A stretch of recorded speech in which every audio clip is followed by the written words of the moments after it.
के लिए निकले हुए हैं।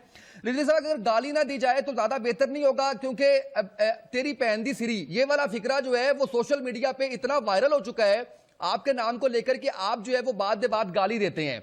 वलीद बिन मुगीरा के बारे में अल्लाह ने फरमाया मेरे हबीब, इसने आपके बारे में वो लफ्ज मैं लाना नहीं चाहता, कुरान में तो मौजूद है, उसने हुजूर को मजनू कहा तो अल्लाह ताला ने उसके 10 ऐब बयान किए, फरमाया मेरे हबीब ये तो हरामी है, अपने बाप का ही नहीं है। अब बताएं इस पर आप क्या बात करेंगे? वो खालिक और मालिक होकर क्या फरमा रहा है और कुरान मजीद में फरमा रहा है वो गाली है ही नहीं, क्योंकि कुदरत भी तो गाली नहीं देती ना, जो मुस्तहिक है उसको कह रही है। आज भी कोई अगर इंसल्ट करेगा प्यारे रसूल की तो इसी का मुस्तहिक है कि उसको हरामी कहा जाए। खबीस को देखो ना तो दिल बोलता है कि सूअर के बच्चे को तो कितनी गालियां नहीं बक रसूल का गुस्ताख सूअर का बच्चा, तो गालियां बकने का दिल बोलता है। मुझे कोई परवाह नहीं है भाई आप लोग इसका क्या रिएक्शन लेंगे, ऐसे खबीसों के लिए मेरे पास गालियां ही है। तुम कमेंट्स करते रहो, मुझे कोई प्रॉब्लम नहीं पड़ता। इंटरनेट पे डालना वीडियो उसी गाली के साथ डालना और वहां तुम कमेंट्स करना गाली शाह बाबा, गाली वाले बाबा, तुम गाली के लायक हो। और ये सुनो, ये भी सुन्नत है। क्या है? सुन्नत है। रसूलुल्लाह का गुस्ताख था वलीद इब्न मुगीरा, जब उसने हुजूर को कह दिया मजनून है, जाओ खोलो सूरह कलम आयत नंबर 14 देख लो, 10 से 14 आयतें आई उसके बारे में। ये 10 है अल्लाह ने गिनाया और 10 आयत गिनाया उतिल्लिम बिज़ालिका ज़नीम, ये हरामी है, इसकी असल में खता है।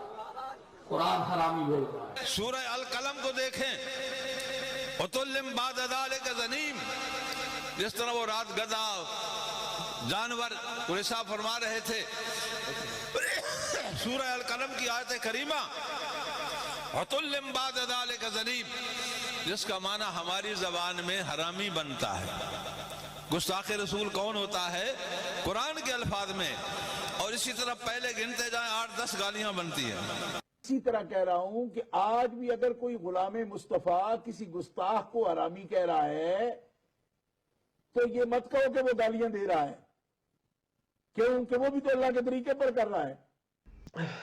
फिर वो कहते हैं कि गुस्ताख रसूल को गाली देना ये नबी सल्लल्लाहु अलैहि वसल्लम की सुन्नत है, और उसमें वो दलाल देते हैं कि मिशकात में हदीस है 4902, इसका नंबर है 4902, कि नबी सल्लल्लाहु अलैहि वसल्लम ने बयान किया कि अगर कोई शख्स अपने जाहली नस्ब पर फख्र करे, यानी अपने ख़ानदान के बुलंद होने पर या अपनी ज़ात के बुलंद होने पर फख्र करे, तो उसको चाहिए कि वो अपने बाप का आला तनासुल काट कर, यानी कि आला तनासुल मर्द की फ्रंट वाली शर्मगाह को बोलते हैं, वो अपने बाप का आला तनासुल काट कर अपने मुंह में रख ले। और ये बात कनाए से नहीं, पर्दे में नहीं, डायरेक्ट उसके मुंह पर कहो। जो बंदा अपने खानदान पर फख्र करे, गुरूर करे, तकब्बर करे कि मेरा खानदान बड़ा बुलंद है, या अपनी ज़ात पर गुरूर करे, तकब्बर करे, फख्र करे, तो नबी सल्लल्लाहु अलैहि वसल्लम ने फरमाया कि उस बंदे को कहो कि अपने बाप का आला तनासुल काट कर अपने मुंह में रख ले। तो वो बोलते हैं कि देखें कि जो बंदा खानदान पर फख्र करे, ज़ात पर फख्र करे, तो उसको नबी सल्लल्लाहु अलैहि वसल्लम ने तौबा नऊज़ बिल्लाह अस्तगफिरुल्लाह गाली दी है।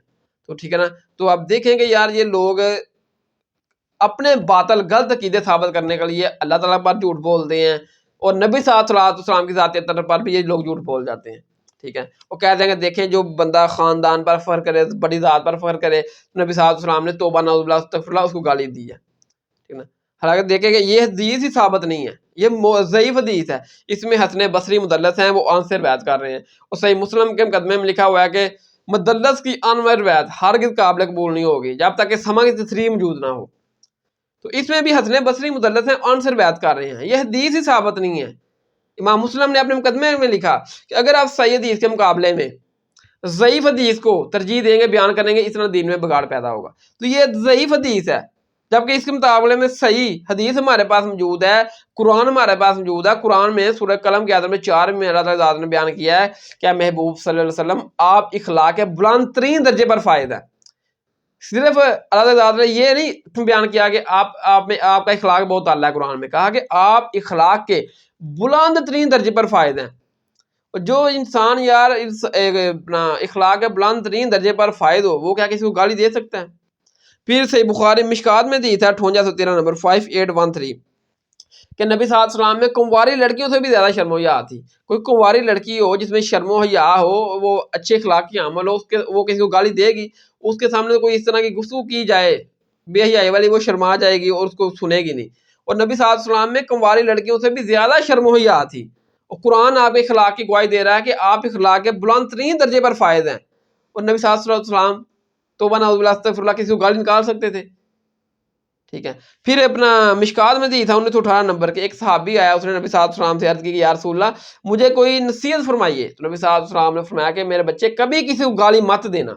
یعنی کہ نبی صلی اللہ علیہ وسلم اپنے صحابہ کو یہ تعلیم دے رہے ہیں کبھی کسی کو گالی مت دینا. تو کیا خود نبی صلی اللہ علیہ وسلم گالی نکال لیں گے؟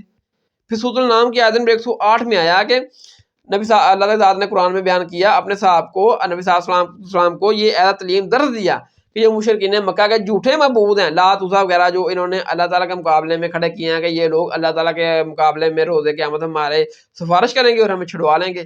ان بتوں کے بارے میں اللہ تعالیٰ نے بیان کیا کہ ان کے جھوٹے معبود ہیں, ان کو گالی مت دو ورنہ وہ تمہارے ایک سچے اکیلے خدا کو گالی دیں گے. یار جس پیغمبر کے اوپر, جس نبی صلی اللہ علیہ وسلم کی ذات اطہر کے اوپر یہ آیات نازل ہوئی, آپ اخلاق کے بلند ترین مرتبے پر فائز ہیں, آپ میں کنواری لڑکیوں سے بھی زیادہ شرم و حیا ہے, وہ پیغمبر آخر نبی زمان صلی اللہ علیہ وسلم کیا کسی کو گالی دے سکتے ہیں؟ کیا یہ آپ کے اخلاق کے مطابق ہے یہ بات کہ آپ نے کسی کو گالی دی؟ یہ روایت ہی ضعیف ہے, اس میں حسن بصری مدلس ہیں, وہ ان سے روایت کر رہے ہیں. صحیح مسلم میں یہ چیز موجود ہے, رول ہے کہ مدلس کی آنے والی روایت ہرگز قابل قبول نہیں ہوگی جبکہ سما کی تصریح موجود نہ ہو.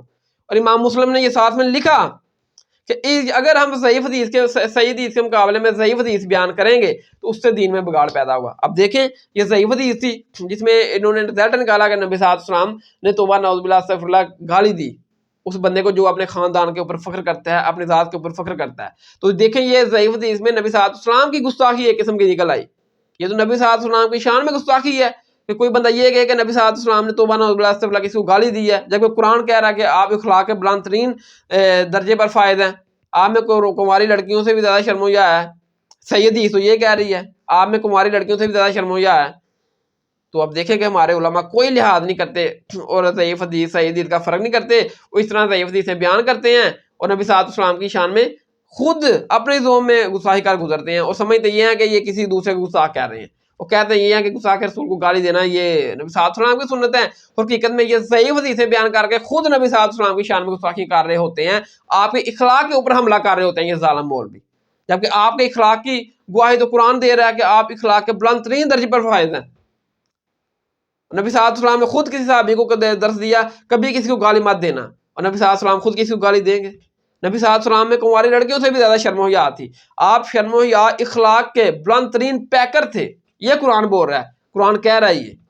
اور مولوی حضرات بس جو نا وہ اپنا باطل عقیدہ ثابت کرنے کے لیے نبی صلی اللہ علیہ وسلم کے اوپر بھی توبہ نعوذ باللہ استغفراللہ الزام لگا رہا ہے کہ آپ نے کسی کو گالی دی, اور صحیح حدیث کا فرق بھی نہیں کرتا یہ مولوی جو ضعیف موضوع من گڑت روایات بیان کرتا ہے اور لوگوں سے نوٹ چھاپتا ہے.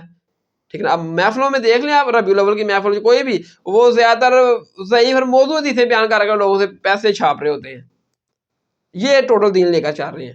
تو میرے بھائیوں گستاخ رسول کو گالی دینا کوئی نبی صلی اللہ علیہ وسلم کی سنت نہیں ہے. جس حدیث سے یہ رزلٹ نکالتے ہیں وہ روایت ضعیف ہے. حسن بصری مدلس ہیں, ان سے روایت کر رہے ہیں, سما کی تصریح موجود کوئی نہیں. تو محدثین نے لکھا ہے کہ جب تک سما کی تصریح موجود نہیں ہوگی مدلس کی آنے والی روایت ہرگز قابل قبول نہیں ہوگی.